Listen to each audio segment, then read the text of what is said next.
I knew this was going to happen because I had 3 words and now I need to remember what they were. Adventure. Survival. And Windbound for me is probably about exploration, discovery, and adventure. Ancient? No, I'll go with mystic. Windbound is a crafting survival game that marries the experience of the open world, procedurally generated experience with a story and narrative that drives you through the whole adventure. And coupling that with you being on a boat, carrying your base through the whole thing as you go, makes it a really unique experience. So when we started, we basically just had Kara, the protagonist, collecting resources, crafting slings and bow and arrows and kind of things like that. That was great, but at some point, Mitch looked out onto the ocean that was surrounding the island and said, well, I kind of want to go out there. So at the beginning of the game, Kara finds herself shipwrecked and basically just needs to survive. She comes from a people who have made their living off the land. They're hunters and gatherers, but then they also, just as much as important as the land to them is the sea. We wanted her to be a character that was able to survive in the situation. She isn't completely out of her depth. So when she washes up on shore, she knows what she needs to do to hunt and gather food to survive. She knows the resources she needs to start crafting her initial canoe and to start crafting sails and to eventually get off that first island onto the next and the next until she can eventually make her way back to her family.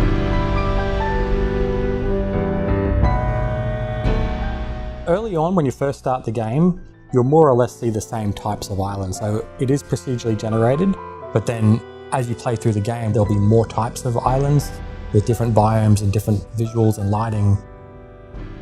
It's quite intentionally very friendly early on, and then as you progress through the game, you'll start getting introduced to more obstacles within the environment, both the environment itself and the creatures, that make things feel more hostile. So as the player goes through, they'll go through forests and deserts and swamps and savanna-y kind of landscapes.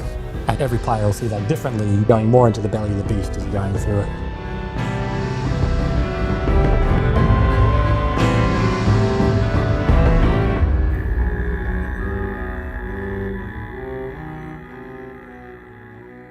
When we initially came up with the idea with the boat, I'd been going out on a few sailing adventures with my brother at a lake near his place. And as soon as we mentioned the idea of putting a boat into the game, I immediately wanted to try and replicate having that experience of really raising and lowering the sails and tightening the sails in and out.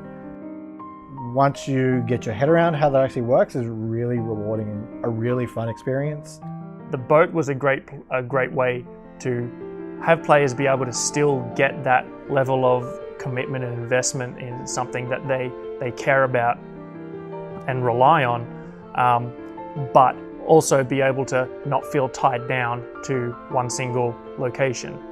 Obviously there are still risks involved, like you've got reefs and you've got rocks and you've got waves and all that sort of thing, which don't play nice with a boat, but you're never tied down to one place. You rely on your boat to not only collect resources, but it's also your way to get back home, ultimately.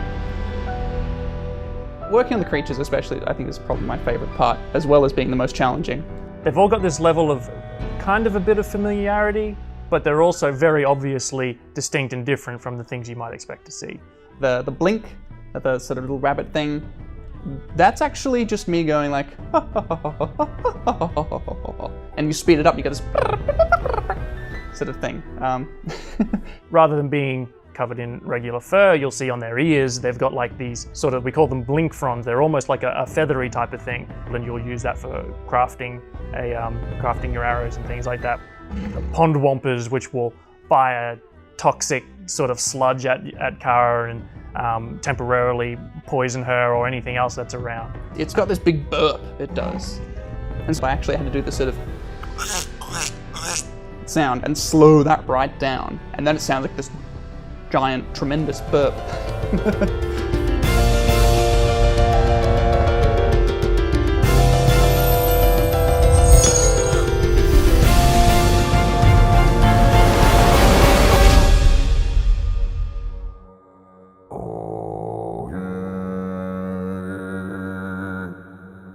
Having the Nautilus there was one of the things we had right at the very beginning.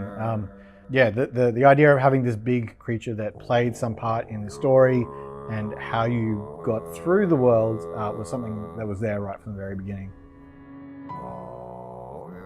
The Nautilus, she finds out more about it as she plays through the game, and more about the world that she's in and the nature of the storms and everything around her. It's obviously got a lot of power behind it. It's something that gives the impression of being ancient. Perhaps doesn't take kindly to the presence of Kara or her tribe sailing so closely. I would hesitate to say more than that without just telling you what happens at the end.